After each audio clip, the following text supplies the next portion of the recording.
찌는 듯한 여름, 끊임없이 몸 밖으로 배출되는 수분. 이 탈수가 나타나게 되면 이제 수분 보충을 해야 되는데 이게 제대로 되지 않으면 기관의 손상도 초래할 수 있습니다.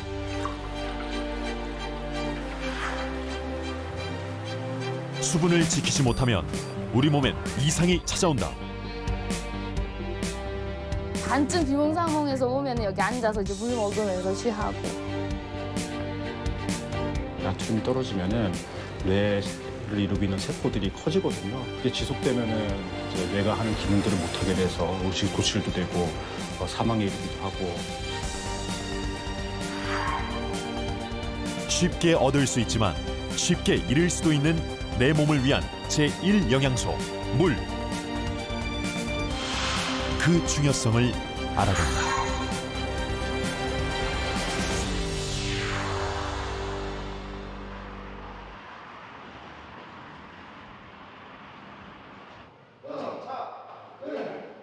헬스 트레이너 겸 보디빌더인 27살의 한태주 씨.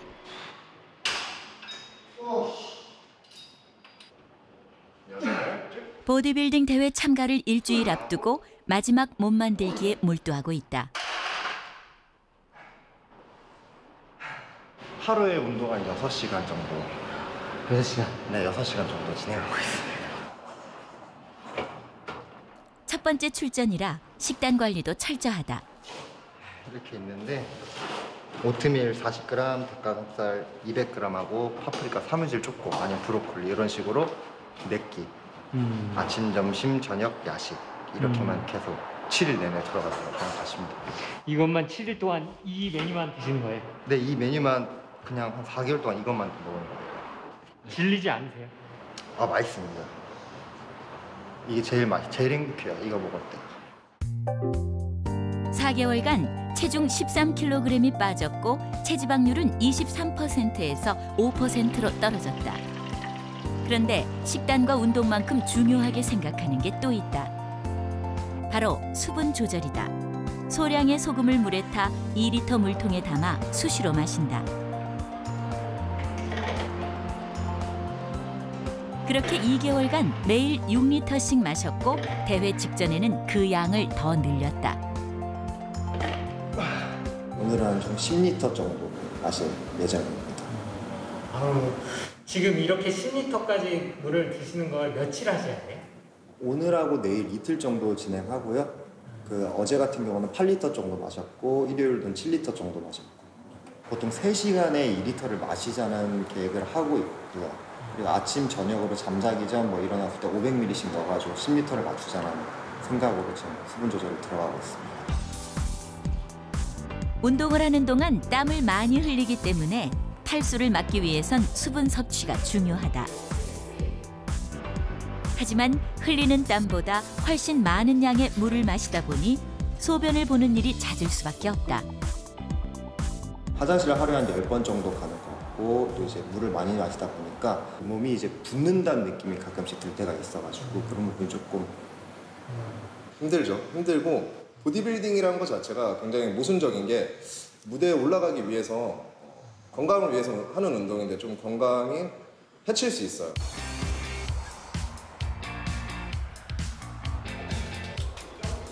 보디빌딩 대회 당일 한태주 씨가 동료들의 도움을 받아 막바지 준비를 하고 있다. 손을 다 발랐어요?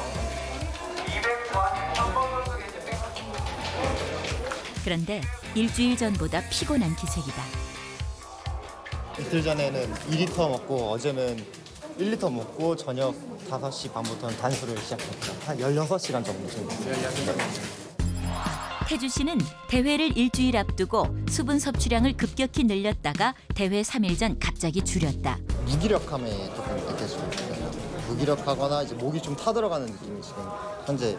그러니까 우리 몸에서 보통 한 1에서 2% 정도 이 수분이 이제 부족하게 되면 그때부터 갈증이 나타나기 시작을 하는데 시상하부에 이제 갈증 중추에서 이제 물을 먹으라는 신호를 내게 되거든요. 갈증이 나타날 때 수분을 제대로 보충을 하지 않으면 아까 말씀드린 것처럼 초반에는 이제 구강 점막 건조 이런 정도만 있다가 나중에는 전체적인 혈액량도 감소하기 때문에 문제가 생길 수 있죠. 그래서 갈증이라고 하는 거는 우리 몸의 항상성 체액 또는 이제 체액을 대표로 하는 전해질 균형을 지키기 위한 어떻게 보면 가장 중요한 기전이라 볼 수 있습니다. 그렇다면 태주 씨가 이렇게까지 극단적으로 수분 조절을 하는 이유는 무엇일까? 수분 조절하는 이유는 보디빌딩에서 보디빌딩 경기 대회 당일에 체중 감량을 하고 그 다음에 피부를 얇게 만들어서 근육의 선명도를 높이기 위해서 진행하고 있습니다. 아무래도 적게 먹는 것보다 많이 먹다가 줄이는 게 훨씬 더 반응이나 몸에 대한 액션이 더 크게 오기 때문에 많이 섭취를 했다가 줄이고 있습니다. 많은 보디빌더들이 수분 섭취를 급격히 늘렸다, 급격히 줄이면 더 보기 좋은 질감의 근육이 생긴다고 믿고 있다. 이제 보디빌더들이 시합 직전에 급격히 탈수를 해서 피하의 수분량을 감소시켜서 근육 모양을 이제 예쁘게 보이게 하려는 시도들을 많이 합니다. 그런데 이제 수분이 피하에 있는 것만이 아니라 세포 내에도 있기 때문에 일시적으로 그 극한의 탈수는 세포 기능에 부정적인 영향을 미칠 수가 있습니다. 무대에 오르기 30분 전, 공복 상태를 유지하던 태주 씨가 소량의 꿀로 당을 섭취한다. 너무 맛있어. 우선 일단 중간까지만 먹자. 이어서 약 250ml 정도의 물을 마신다. 좀 더. 드셔보시니까 어때요? 너무 맛있어요. 16시간 만에 물 드셨는데. 너무 맛있어요. 물이 제일 맛있네요.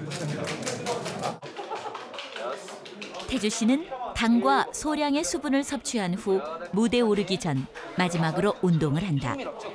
일시적으로 근육을 부풀리는 것이다. 드디어 무대에 오를 시간.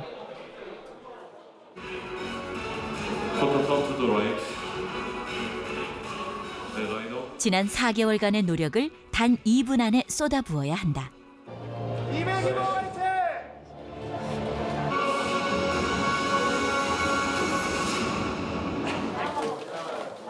시합이 끝났다.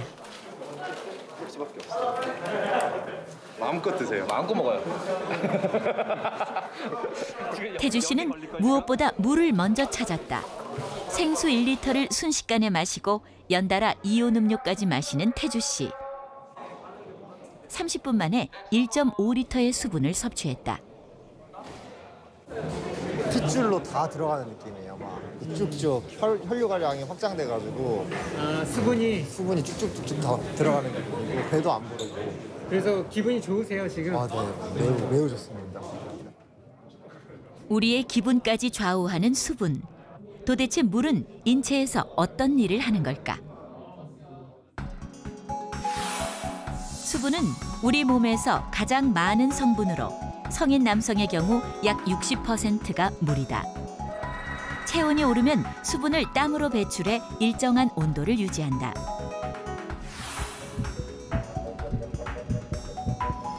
또 온몸에 산소와 영양분을 공급하고 노폐물을 운반 배출하는 역할을 하는 기관과 혈액도 대부분 물로 구성되어 있다.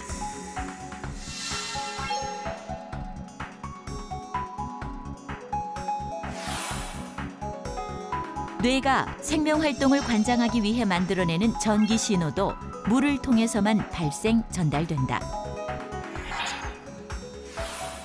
또한 수분은 뼈와 관절을 구성해 우리의 몸을 지탱하고 움직일 수 있게 한다. 이렇게 수분은 우리 몸의 신진대사와 항상성 유지를 위해 필수적인 역할을 한다.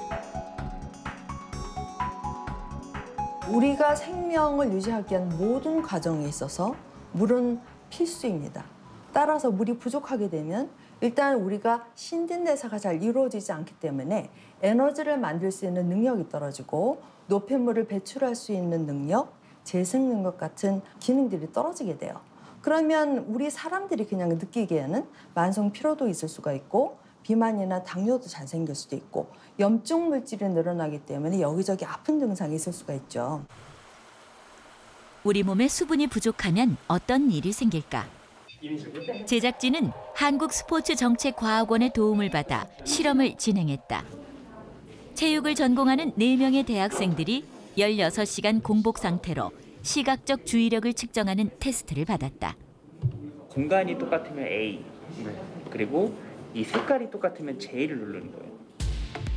이때 뇌 혈류량 변화도 측정, 뇌의 활성도를 살펴보았다. 인지기능 과제를 수행을 함으로써 주의 집중력이라든지 아니면 단기 기억 능력 혹은 작업 기억 능력을 측정해 볼 수 있는 테스트이고, 이틀 후 16시간 공복에 수분 섭취까지 제한한 후 다시 실험을 하기로 했다. 그런데 참가자들의 모습이 이틀 전과 달랐다. 괴로워요? 네. 그렇습니다.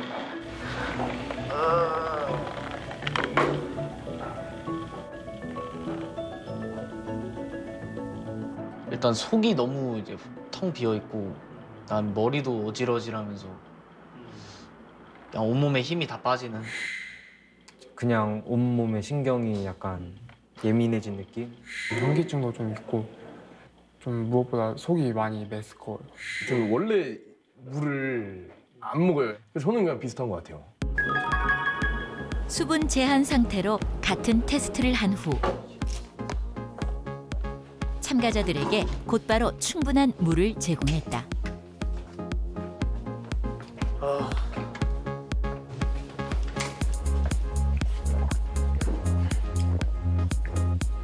(500ml) 한 병을 단숨에 들이키는 참가자.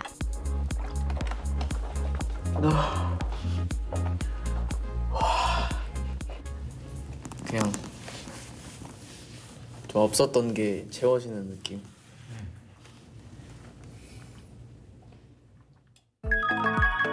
수분 섭취 15분 후 동일한 테스트를 반복했다. 그 결과 수분이 부족하면 정확성이 떨어지고 반응 속도도 느려졌지만 수분 섭취 후에는 정상으로 돌아왔다.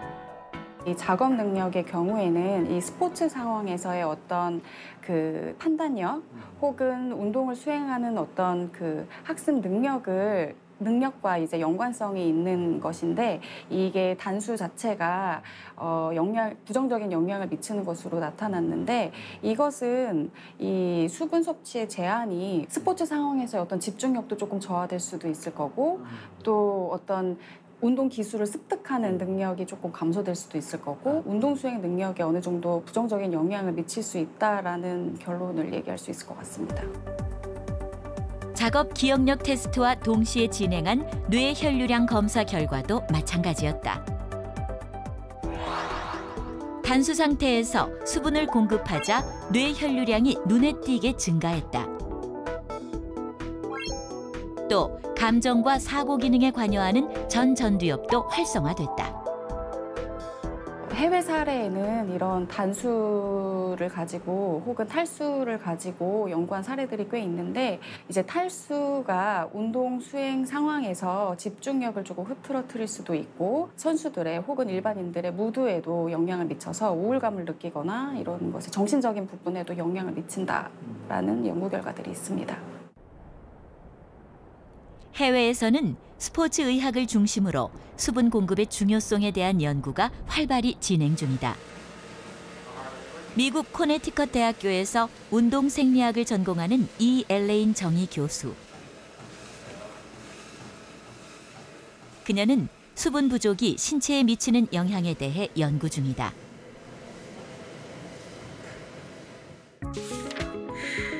그녀가 참여한 논문에 따르면 경증 탈수조차도 인지력은 물론 기분에 부정적 영향을 미친다. Dehydration above the level of about 2% your body mass is really clearly affects physical performance, and especially in sport. And so the question at that time when we were trying to study this question was, what about less than 2%, which is actually where many people are living their lives. They don't drink water every day, and they're living within 1 to 2% dehydrated oftentimes every single day of their lives. We measured many different aspects of mood, fatigue, and there are different aspects of mood like anger, vigor, sadness, and then also cognitive function. We did a whole battery of tests. So things like simple memory, reaction time, complex reaction time, your attention span, visual vigilance. And so we really tested many of these and found that, yes, even when you're even just mildly dehydrated, what most people are living at, it's affecting your mood and cognitive function. 그렇다면 경미한 탈수만으로도 인지 기능과 기분의 변화가 일어나는 이유는 무엇일까? There's a very strong hormonal endocrine control to hydration. Hydration state, hypohydration, affects brain function through signaling molecules or hormones that are released that detect hydration state and go to many organs, including the kidney, for example, to try and conserve water. But at the same time, those can relay messages to the neurons in the brain. And so there may be multiple ways that hydration as a stress is sensed and interacts with brain tissue to affect its function in certain areas to control mood, reaction time, attention span, things like that. 마라톤을 하면 체온이 올라가고 우리 몸은 체온을 떨어뜨리기 위해 땀을 배출합니다. 그래서 마라톤 대회가 열리면 5km 간격으로 이렇게 급수대가 설치됩니다.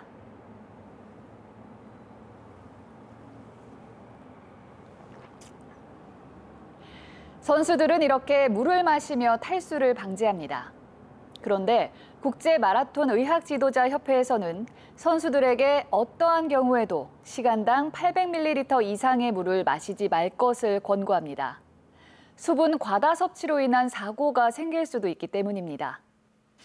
지난 2002년 미국 보스턴 마라톤 대회를 완주한 선수들을 대상으로 혈액 검사를 실시한 결과 13%의 선수가 경기 도중 물을 너무 많이 마셔 저나트륨 혈증을 겪은 것으로 나타났습니다.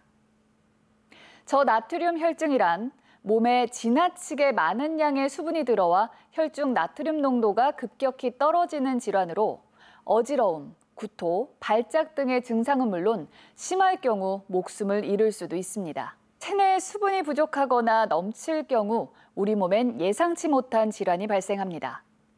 이 질환들은 비단 운동선수들에게만 찾아오는 것이 아닙니다.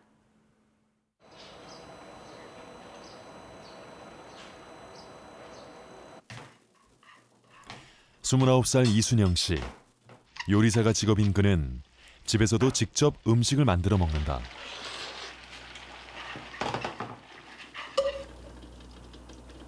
먹음직스러운 파스타와 샐러드가 뚝딱 차려졌다. 그런데 식사를 시작하기 전 순영 씨가 무언가를 챙기고 있다. 인슐린 주사다. 식전에 맞아야 먹고 나서 혈당이 오르는 거랑 전에 맞아서 이제 혈당이 내려가는 인슐린 그 효과랑 상충이 돼서 이게 정상 혈당 범위로 계속 갈 수 있게 그래야 이제 타이밍이 맞거든요. 순영 씨는 선천적으로 인슐린이 분비되지 않는 1형 당뇨 환자다. 13년 전 극심한 갈증이 찾아온 후 당뇨 진단을 받았다. 고등학교 때 이제 점심시간에 저희가 다 이제 농구하고 운동하고 하거든요. 근데 그때 이제 운동을 하고 나서 교실에 이제 점심시간이 끝나고 올라갈 때 파는 듯한 갈증이 엄청나게 나오는 거예요. 근데 이제 그 정도의 갈증이 날 수 있는 운동량이 아니었고 날씨도 아니었거든요. 정수기를 이제 딱 붙잡고 물을 막 이렇게 엄청 많이 마시고 그리고 이제 교실에 뒷문을 통해서 이제 들어갔는데 앉자마자 한 10초? 10초 지나니까 바로 갈증이 그러니까 그 아랫배가 이렇게 꽉 차면서 그 물 마셨던 게 그대로 거기에 꽉 다 찬다? 그런 느낌이 들더라고요. 그래서 엄청 화장실에 가고 싶은 거예요.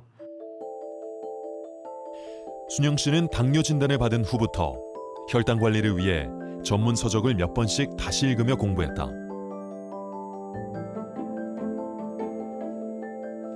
또한 운동도 거르지 않았다. 하지만 여전히 갈증이 찾아올 때가 있다. 조금 지금은 사실 저는 관리를 계속 어느 정도는 잘 하고 있으니까 자주 느끼는 증상은 아닌데요. 이전에는 당연히 느꼈던 그런 것들이 있거든요. 그럴 때 보면은 거의 혈당이 많이 올라갔을 때, 뭐 300 후반, 뭐 이렇게까지 올라가면 그런 약간 깨림직한 느낌이 있어요. 조금 몸도 무겁고 막 기름진 몸 느낌이고, 그때 이제 같이 갈증이 몰려온다거나 그럴 수도 있거든요. 갈증은 순영 씨만의 문제가 아니다. 그 맨 처음 진단받았을 때도 인슐린 분비하는 능력이 많은 물을 마시는 다음은 다뇨, 다식과 함께 당뇨 환자들에게 흔한 증상이다. 일종의 밑 빠진 독에 물을 붓는 거랑 똑같은 건데, 환자분들이 혈당이 올라가면 그 당을 배설시키기 위해서 신장에서 이제 당을 배설시킬 때 같이 물이 빠져나가게 됩니다. 그래서 우리가 그걸 삼투성 이뇨라고 하는데, 탈수가 되고, 탈수가 심해지면서 또 이제 신장 기능도 떨어지고, 탈수가 되니까 혈당이 더 올라가고, 이런 악순환이 이제 반복되면서 환자들이 아주 급심한 이제 갈증을 느끼게 되는데, 보통 그럴 때 혈당 재보면 뭐 3, 400 이상 나오는 경우들이 많죠. 여름은 당뇨 환자들에게 더 힘든 계절이다. 수분 배출이 많아 혈당 관리가 쉽지 않기 때문이다. 당 섭취를 줄이는 것만큼 적절한 수분 보충이 중요하다. 당뇨병 환자들이 이제 여름에 땀 분비가 많잖아요. 땀 분비가 많고 자기가 감지하지 못하는 수분 손실이 되게 많은데, 당뇨병 환자들이 그런 걸 감지하는 능력이 되게 떨어지거든요. 자율신경계 이상이 많이 동반되는 경우가 많아서 몸에서 탈수가 되거나 이런 걸 감지하는 능력도 많이 떨어집니다. 그래서 이제 본인이 땀을 흘린 만큼은 충분히 수분 섭취를 해주시는 게 아주 중요하겠죠. 네.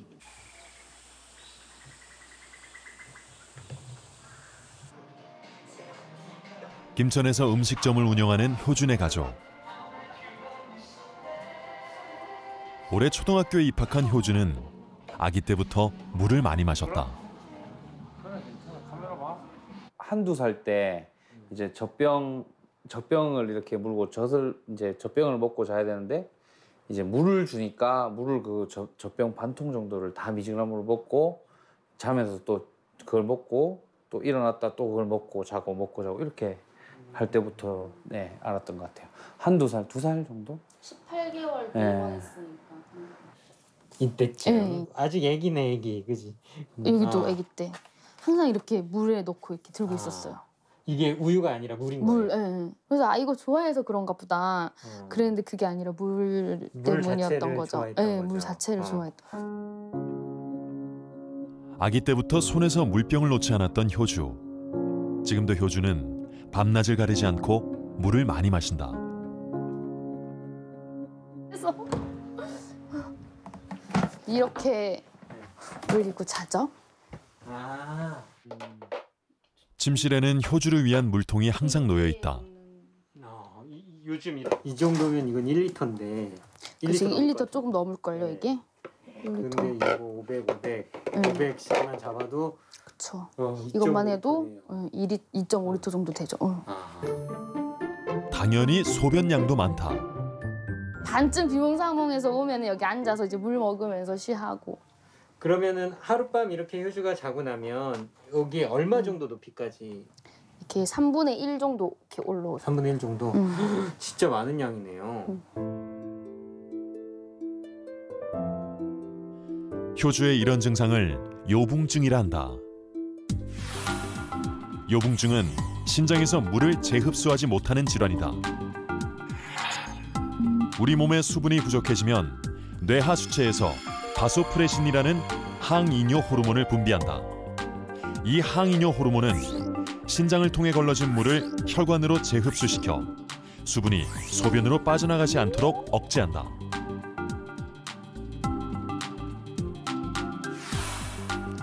만약 뇌종양이나 뇌 손상으로 뇌하수체 이상이 생겨 항이뇨 호르몬이 분비되지 않으면 신장은 수분을 재흡수하지 못한다.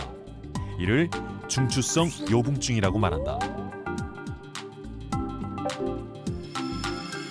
또 항이뇨 호르몬은 정상 분비되지만 신장이 반응하지 않아 수분이 재흡수되지 못하는 경우도 있다. 이것을 신성 요붕증이라고 하는데 효주는 이 신성 요붕증인 것이다. 전체 유붕증은 사실은 중추성 유붕증이 더 많죠. 뇌종양이 생겼다든지 이제 뇌 손상이 생겼다든지 했을 때 뭐 최소한 일시적으로 생기는 유붕증이 훨씬 많고요. 그런 경우에는 항인류 호르몬을 바깥에서 투여할 수도 있고 또 뭐 뇌종양이면 제거하면 되고 뇌 손상이면 이게 회복이 될 때까지 기다리면 되고 할 수 있지만 신성 유붕증은 그럴 수 있는 방법이 없어요. 예. 소변이 잦고 그래서 물을 많이 마셔야 하는 불편함이 있지만 효주는 건강하게 자라고 있다. 하지만 엄마 아빠는 여전히 걱정되는 부분이 있다. 일단 요붕증은 탈수죠. 탈수가 일단 제일 위험하죠. 그러니까 스스로 챙겨 먹어서 다행이지만 대부분의 친구들은 자기가 목마름을 모르고 요즘에 물을 많이 안 마시잖아요. 그러니까 목마름을 모르는 아이들은 정말 위험한 것 같아요. 효주는 집에서 스스로 물을 잘 챙겨 마신다. 그런데 올해부터 학교에 다니기 시작하며 밖에서 지내는 시간이 많아졌다. 학교에서 급식수나 이런 걸 마셔요? 지금 호르몬 코로나 때문에 급식 정수기가 못 써서 제가 학교에 500ml 통을 사물함에 일주일에 한 번 정도 가서 꽉꽉 채워 넣어놔요. 그러면 친구들도 먹고 효주도 마시고 같이 그렇게 물을 항상 가서 제가 학교에 채워 넣어놓죠. 방과 후에도 채워놓고 교실에도 채워놓고 가는 곳마다 꽉꽉 채워. 어디 가나 대장이죠. 물 마실 사람. 친구들 같이 먹으니까. 너무 어릴 때는 이제 스스로 찾을 수가 없잖아요. 그래서 보통 문제가 생기는 게 아이들이니까 여기 누워있는 아가들. 예를 들어 아가 때 탈수가 너무 자꾸 반복이 되거나 그러면 이제 교과서에는 이제 지능이 떨어질 수 있다고 돼 있거든요. 옛날에는 지능이 떨어질 수 있다고 돼 있었어요. 그게 이제 반복적인 탈수가 지속이 되면서 타격을 받는 거죠, 아가 때. 그런 분들이 이제 예를 들어 이제 성인이 됐을 때 약간의 문제가 생길 수 있는데 요즘에는 빨리 발견되고 효주처럼 잘 관리가 되면 별 문제가 없을 가능성이 많습니다.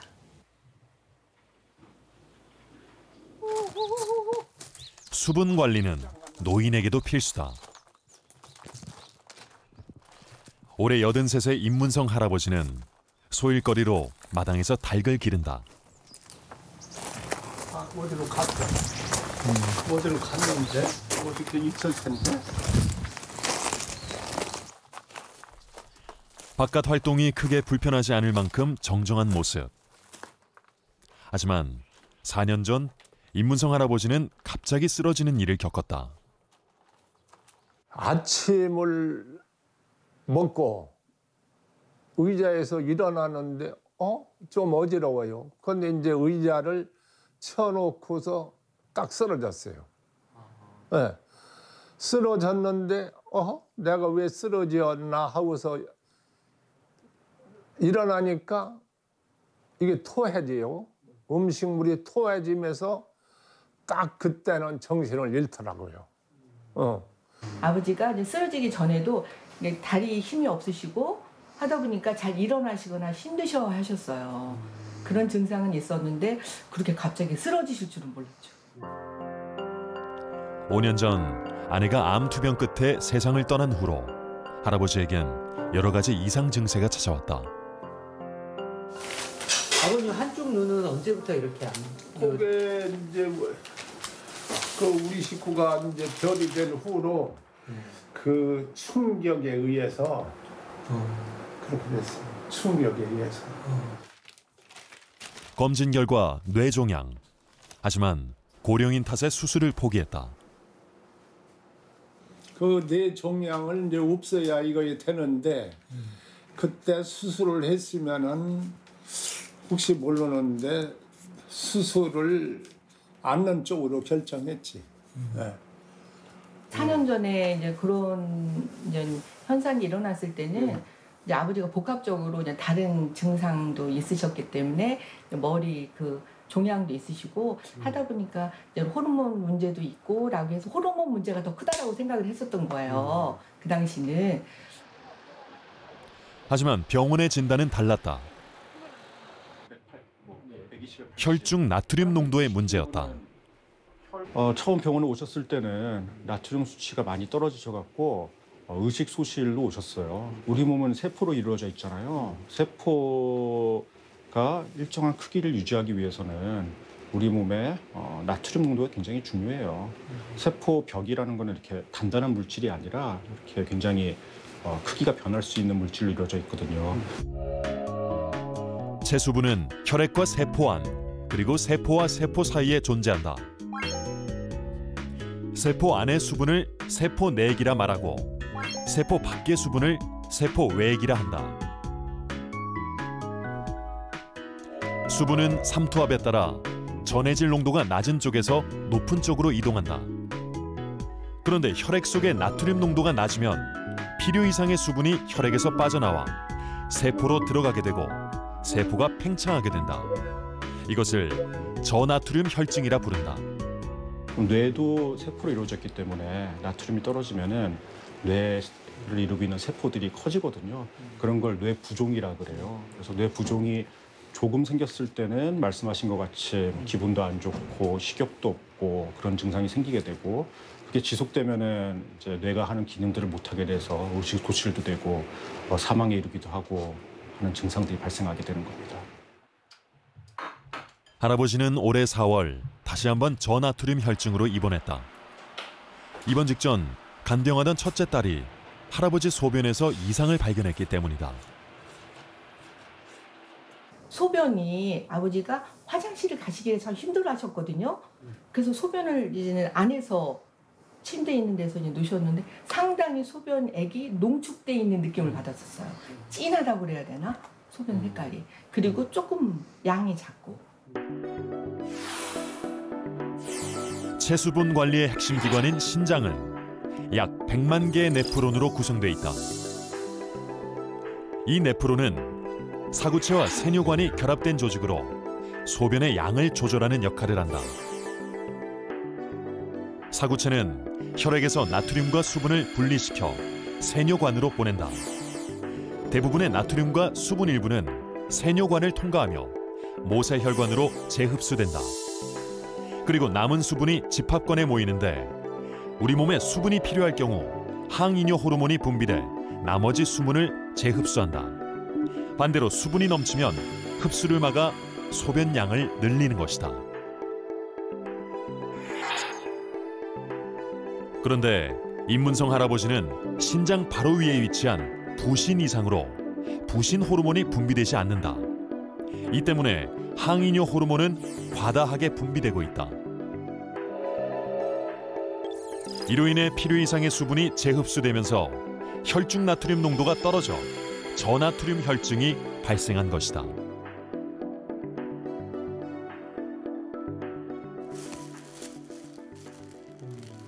임문성 할아버지는 현재 부신 호르몬을 투약하고 있다. 아침인가 이게? 이게 식후 30분이라고 했거든요.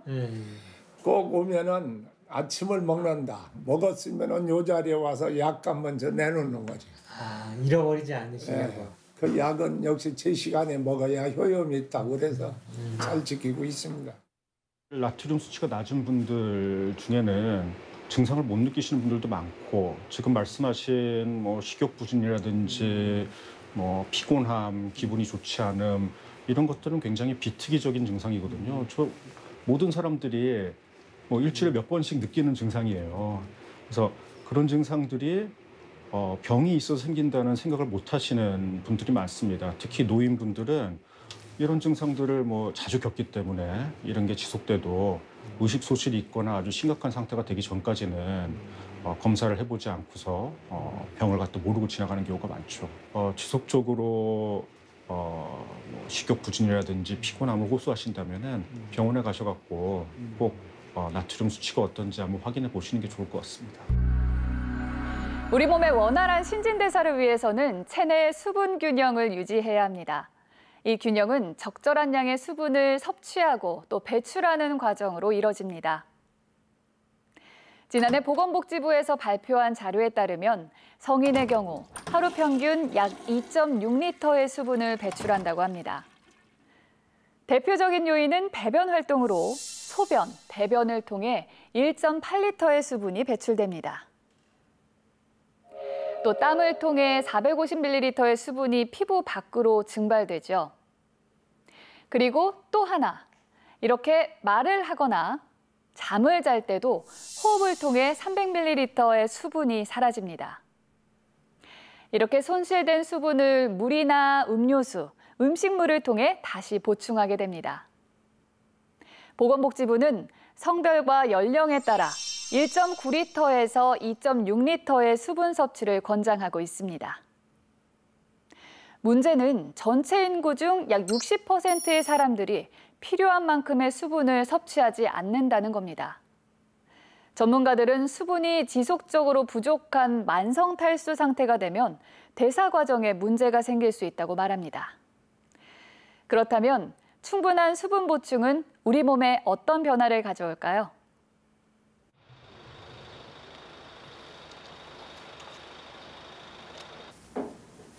(36살) 권성호 씨. 성호 씨는 5살 때 1형 당뇨 진단을 받았다.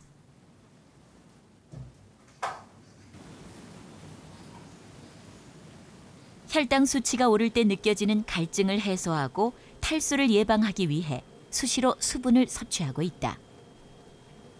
네, 저는 일부러라도 물을 엄청나게 많이 섭취를 하고 있습니다. 하루에 기본 2리터 이상 마셔요.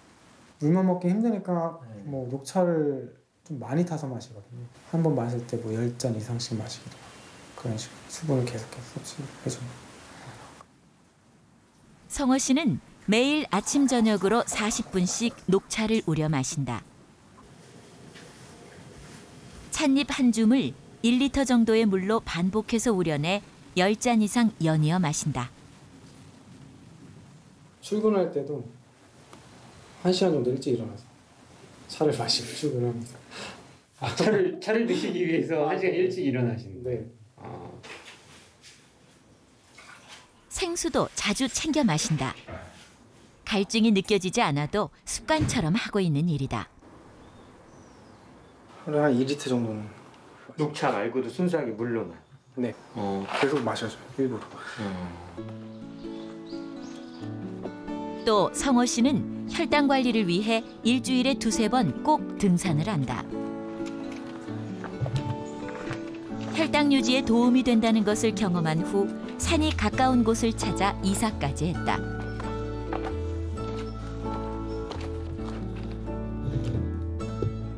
매번 등산을 할 때마다 가방 가득 물을 챙겨오는 성호 씨. 2시간 정도 산행을 하는 동안 20분에 한 번꼴로 물을 마신다.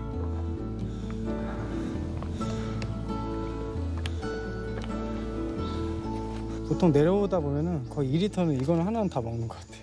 아, 이거 하나를 산을? 네, 산에 갔다 온다.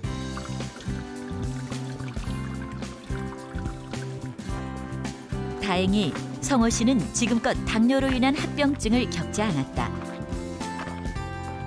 매일 철저히 지키는 수분 섭취, 등산을 하는 습관이 도움이 되었다고 생각한다. 이렇게 한 번 산을 오르면 한 이틀 정도까지는 혈당 관리가 잘 유지가 되더라고요.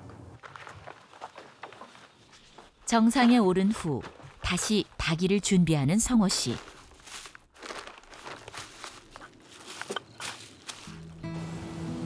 집에서처럼 반복해 우려 여러 잔을 마신다.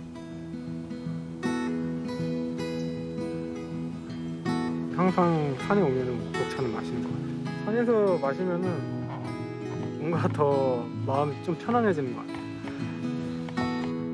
이뇨작용을 일으키는 것으로 알려진 녹차. 혹시 성호 씨 수분 관리에 문제가 되지는 않을까? 분명히 차에도 카페인이 들어있습니다. 카페인에는 이뇨작용이 있기 때문에 마신 물량의 양보다 더 많은 약을 소변으로 배출을 해줘요. 그런데 그분의 경우는 차를 우리는 횟수가 늘어날수록 그 차 안에 들어있는 카페인의 양이 줄어들게 됩니다. 거기다 물을 많이 마시기 때문에 그분이 그로 인해서 탈수가 되지는 않을 것 같아요. 그런데 절대로 권장하는 방법은 아닙니다. 물은, 순수한 물은 어떤 음료로도 대처가 될 수가 없어요. 그렇다면 순수한 물을 충분히 섭취했을 때 어떤 변화가 일어날까? 우리는 3명의 일반인을 대상으로 실험을 진행해 보았다. 평소에 물 얼마나 드시는데요? 물을 한 두 잔? 뭐 아침에 밥 먹고 나면은 이제 그때 뭐 한 2모금 정도 마시면은 그걸로 끝. 예. 그러다 보니까 뭐 하루에 다 해봤자 예, 한 정말 2컵 정도? 하루에 한 3잔 정도 마시는 걸로 알고 있어요. 네, 한 2잔 정도? 2-3잔? 많이 먹으면 3잔? 아니면 한두 잔. 체성분 검사와 혈액 검사 등을 통해 현재 상태를 확인했다. 3분 다 만성 탈수에 해당이 되죠. 만성 탈수가 되면 그러니까 오랜 기간에 걸쳐서 적응된 상태이기 때문에 느끼지를 못해요. 특히 도시인들은 사실은 카페인 섭취도 많고 평상시에 본인들이 물을 잘 챙겨 먹는 것도 아니기 때문에 아마도 상당히 많은 분들이 탈수 상태에 있다고 생각을 합니다. 먼저 물 섭취 기록표 앞에 있는 장 먼저 볼게요. 저희가 일단 목표는 물컵, 큰 우리가 머그잔 있잖아요. 집에 있는 유리컵 총 8잔을 마시는 거를 목표로 하고 있고요. 실험 참가자들은 3주 동안 충분한 물을 규칙적으로 마시고 소변 색과 양의 변화를 살펴보기로 했다. 체크하는 기록표입니다. 과연 참가자들은 어떤 변화를 느낄까? 평소 하루 2잔의 물을 마시던 정영경 씨는 일주일 동안 4배 이상의 물을 섭취했다. 원래 물을 안 먹다가 이렇게 프로그램 통해서 물을 먹게 되니까 처음에는 진짜 어려웠는데 자꾸 하다 보니까 또 되더라고요. 예. 정영경 씨는 물 섭취량이 늘면서 생활 습관도 조금 달라졌다고 한다. 물을 많이 먹다 보니까 포만감이 있잖아요. 포만감이 있다 보니까 다른 간식할 시간이 없어요. 예, 예. 좋은 습관인 것 같아요.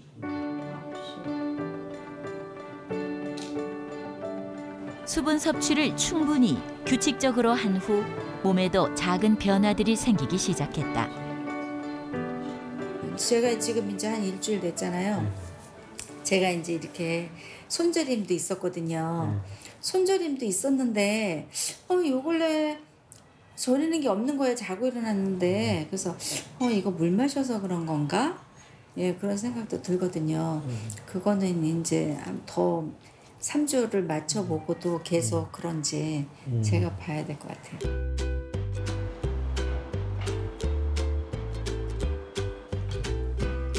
실험 2주차에 만난 김주희 씨는 불편함을 먼저 토로했다. 사실 너무 귀찮아요. 너무 귀찮고 또 몸이 물을 필요로 하지 않는 것 같은데도 불구하고 이게 의무적으로 또 8잔을 채우려고 막 마시거든요. 그래서 좀 불편한 건 사실입니다. 가장 힘든 건 늘어난 소변 횟수다. 평소에는 그러니까 한 3-4번 보셨다는 네, 거죠. 네. 하루에. 네, 근데 지금 막 7번씩, 진짜, 6번씩 보고 계시니까. 네. 집에 있을 때는 괜찮은데 외출했을 때는 불편하잖아요. 어디 남의 저기에서 이렇게 저기 한다는 게. 만성 탈수 환자들이 처음에 물을 마시면요. 굉장히 소변을 보는 횟수가 늘어나고 양이 늘어납니다. 근데 2주 내지 3주 적응이 되면 세포에 물이 차오르면서 소변을 보는 횟수가 분명히 줄어듭니다. 그래서 그거는 내가 생활 습관을 바꾸고 몸이 적응이 되기 전에 나타나는 현상이에요.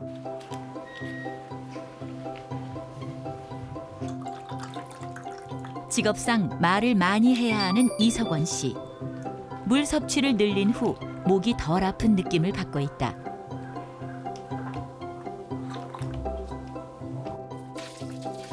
무엇보다 큰 차이는 소변색이다.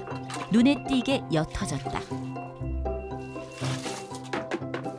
처음에 저 병원에서 오줌 넣었을 때도 한 4-5 정도 됐었거든. 근데 지금은 지금 2나 1 정도. 확실히 소변색이 많이 옅어지신 거예요? 옅어져 있죠. One way that you know that is somewhat objective is by just looking at the color of your urine.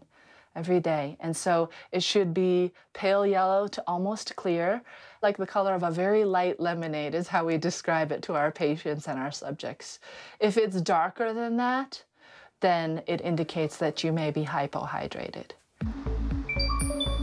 3주간의 실험을 마친 후 수분을 충분히 섭취한 참가자들의 신체 상태를 다시 한번 측정해 보았다. 먼저 골격근량의 변화가 확인됐다. 3명의 참가자 모두 근육량이 크게 늘어났다. 이분들이 처음 오셨을 때는 탈수 상태였기 때문에 세포 내에 물 함량이 적었을 겁니다. 그런데 물을 드시면서 탈수가 개선되게 되면 세포 내에 물이 들어가게 됩니다. 그러면 근육의 양은 똑같다고 하더라도 근육의 부피가 늘어나서 체성분 검사상에서는 근육이 많이 늘어난 걸로 측정이 되는 것입니다. 우리 몸의 항상성을 유지하는 능력인 자율신경도도 좋아졌다. 만성 탈수 소견이 있게 되면 세포 내의 물이 세포 외로 뺏기게 돼요. 그러면 세포가 쪼그라드는 효과가 들게 되거든요. 그러면 세포 안에서 이루어져야 되는 그런 모든 과정들이 잘 일어나지를 않습니다. 우리 사례자분들이 물 섭취를 많이 하고 신진대사 기능이 좋아졌습니다. 그러면 아무래도 내 몸을 조절할 수 있는 에너지가 더 많아졌을 거고 내 몸을 재생시킬 수 있는 능력이 늘었을 겁니다. 그렇기 때문에 자율신경 검사상에서 자율신경 활성도, 이른바 체력이나 면역력이라고도 이야기하는 그 능력이 늘어난 것입니다. 가장 쉽게 섭취할 수 있는 영양소 물. 너무 흔하다는 이유로 그 중요성을 잊고 있는 건 아닐까? 물이 하는 역할은 정말 우리 몸에서 가장 많은 비율을 차지하고는 있지만 그에 비해서는 너무 소홀하게 다뤄지는 영양소 중에 하나로 생각합니다. 특히 여름에는 오히려 물보다는 다른 이런 음료수가 더 많이 강조가 되는데 실질적으로 가장 필요한 거는 물 그 자체이기 때문에 여기에 대한 섭취량을 유지하는 거가 가장 중요한 생각이 들고요. It's incredibly important, and what's remarkable is it's such an easy thing to do. It's so inexpensive. It's just something you have to be conscious of. Water is readily available to most individuals, and it's something that you can support multiple organ systems health over many, many years. 아마 많은 분들이 건강을 위해서 건강 기능식품도 드시고 몸에 좋은 보양식도 드실 거예요. 하지만 아무리 그런 좋은 영양소가 들어온다고 하더라도 물이 없으면 내 몸에서 제대로 작동을 하지 않습니다. 다른 건강에 대한 걸 챙기기 전에 물 섭취부터 실천하는 것이 건강을 위해 가장 지름길이라고 생각합니다.